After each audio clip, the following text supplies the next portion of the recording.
Welcome to the Fear and Greed Daily Interview. I'm Sean Aylmer. 20 years ago, the smaller end of the banking sector in Australia looked very different. The sector was awash with credit unions and building societies.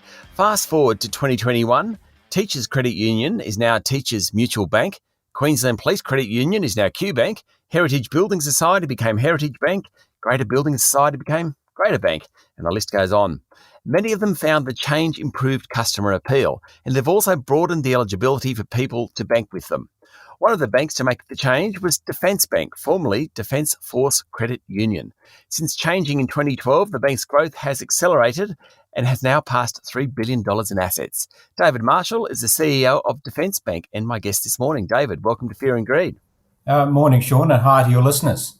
Take me through the history of Defence Bank. Yeah, Defence Bank was founded in 1975, in fact, at Victoria Barracks in St Kilda Road in Melbourne. And it was founded on the principle that many veterans returning from the Vietnam conflict were increasingly dissatisfied with the big banks. And so as a result of that, Defence Bank has grown and was founded and has grown to where it is today and gone through, various phases of growth and investment. And now we're sort of a medium, large size mutual bank with a wonderful field of membership with the Australian Defence Force and everything that sits around that ecosystem. Okay, so just tell me, why did a Defence Force Credit Union is typical of many credit unions and building societies in that it became a bank. What was it that caused so many organisations to decide to take on a banking licence?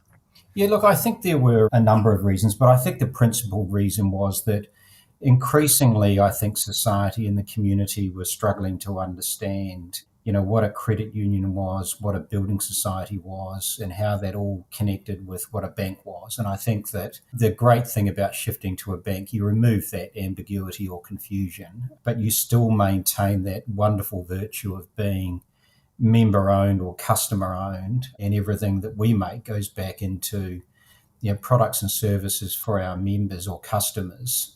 Unlike the listed banks who obviously have to provide products and services but also pay shareholders. Okay, so that's a really critical point. And you talked about a mutual bank. Yeah. What is the definition of a mutual bank? Is that exactly what you've just said then? Yeah, it's really simple. The customers or members own it. Yep. That's the definition. And we, unlike the listed banks, the four big banks and the listed regional banks, they have, customers and shareholders, which can be completely, separate or mutually exclusive stakeholders. Ours are the same. So to be a customer, you are an owner or a member in our organisation. And so is your goal to make profit, or is your goal to, over the cycle, be kind of neutral or at zero effectively, so that all the money you make basically goes back into products and services? Yeah, I think the first point is that we've got a really clear purpose, and that is to serve those that protect us. And given our field of membership, you would understand what that means. But we are a mutual bank. We are still governed, regulated the same way as the big banks. So we still have, quite robust, structured regulatory settings and disclosure regimes like the listed banks. But again, the important thing is, everything that we make, we return in terms of an investment in products and services for our members. So we have to be a vibrant, sustainable, progressive, forward-looking organisation. We have to be, because Otherwise we can't compete and remain relevant to our members. But the way we do that is quite different, because we reinvest everything back into our products and services, whereas the listed banks obviously also need to pay dividends to their shareholders. Yeah. Okay, so your customers / shareholders are mostly Defence Force personnel, are they? Yeah, look, a majority are either current serving ADF men and women or their families, and or the surrounding defence ecosystem. So, employees of defence contractors, for instance. Veterans are a key market as well. So, that would be 80%. But our constitutional settings in our field of membership isn't restricted to that. I mean, anybody could bank with Defence Bank. Okay. So what I'm getting towards is the last 18 months has been particularly tough for the banking industry with COVID and home loan deferrals or small business loan deferrals. Firstly, do you offer all those sorts of things? And secondly, is the fact that you are based on a group which has broadly been able to remain employed. I mean, certainly the majority of your people would have been able to be employed, so it hasn't hit you as hard. Look, first and foremost, we're very honoured to be able to, provide the retail banking services to the ADF personnel and that ecosystem. That's the first point. The second point is that you're right. I mean, we do have an environment where there is relatively stable employment in our membership base. So that has allowed us to navigate the last 12 to 18 months really well.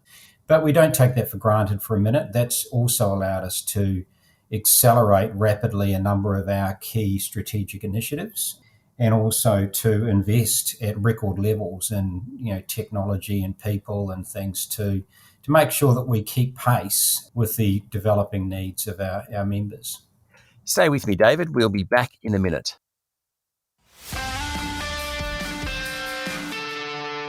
My guest this morning is David Marshall, CEO of Defence Bank. Okay, so how do you compete? Is it on price? Is it on technology? Is it on new products? How does that work? Oh, look, it's all the above. But the first thing is that, we don't want to get into an arms race with the big banks. We've got, a wonderful field of membership. We are very lucky to have a number of points of presence on the military bases in Australia, or branches, and they're full service branches, and they're a key part of our people-led technology-enabled strategy. But we also have a market-leading mobile app. Our app is rated higher than 3 of the 4 major banks. We have a great online service. You can do, what you want, where you want, how you want with our organisation as a customer or member. So, if you want to open an account online, if you want to get a loan online, all of those sort of things are available. So it's all of those things. It's not one of them. And yes, we've got to be competitive on price, absolutely. And we always are. Like every vibrant sort of progressive organisation, we're taking soundings on our competitive position, virtually every day. And we course correct where we need to. It's a very tough industry you're working in, because we've talked about the big 4 in this conversation, but there's all the neobanks, there's now all the payment system providers. And I mean, Afterpay isn't a competitor, but if it decides to get into banking, as it's talking about having done a deal with Westpac, suddenly does become a competitor. The environment, it's a tough one. Yeah, it is, but it's also full of opportunity. I mean, there is a lot of Australians that don't want to bank with a big bank. There's a lot of Australians that don't want to bank with a neobank or a startup either. And if you think about the origins of mutual banks or the old building societies and credit unions, is they were the original disruptors. Yeah. Yep.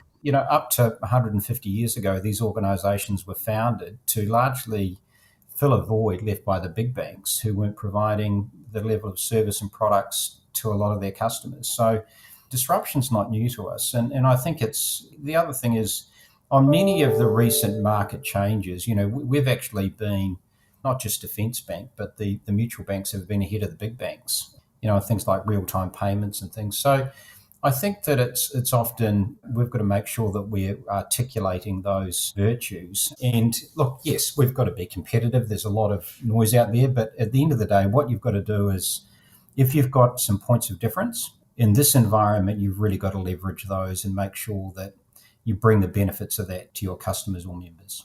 So where do you see the system ending up? I understand the big banks, and I understand Defence Bank too, because it has a purpose which is very aligned to its membership/customers. What about a lot of these new players? Do you think it's just a period where we're going to get lots of change in the industry, but it will settle down at some point, be it 5 or 10 years? Oh, look, history would show that there will be change. The extent to which that will be, is it going to be radical? Is it going to be sort of less than radical? I mean, I'm no clairvoyant, but, certainly the neobanks and the new entrants have created a level of disruption. Our challenge is to navigate our way through that and pick out the best parts of that and bring that to our members without following the crowd necessarily. I think, often in strategy, it's what you don't do as opposed to what you do, and focusing on very few but important things that that you can authentically deliver. I mean, my view is that, customers of any organisation that's providing a service, not just banks, is that they want to be able to do things with minimum effort. They don't want to have to tell their story multiple times to different people. They don't want to have to fill a lot of paper. They just want a minimum amount of effort expended in their interaction with any service provider, and banks are no different. So One of our leading or North Stars is reducing what we call member effort. And what that is, what's the effort that our members or customers have to expend when they're doing their banking with us? And we want to make that virtually nothing.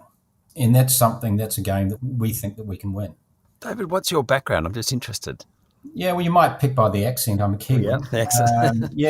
But look, I grew up in New Zealand. I grew up on a farm back there. I happen to be a passionate All Black supporter, which... is there any other type of New Zealander? Yeah, we won't talk about the Bledisloe Cup, but I love AFL too because I obviously reside in Melbourne. But look, I grew up on a farm in New Zealand. I actually went to...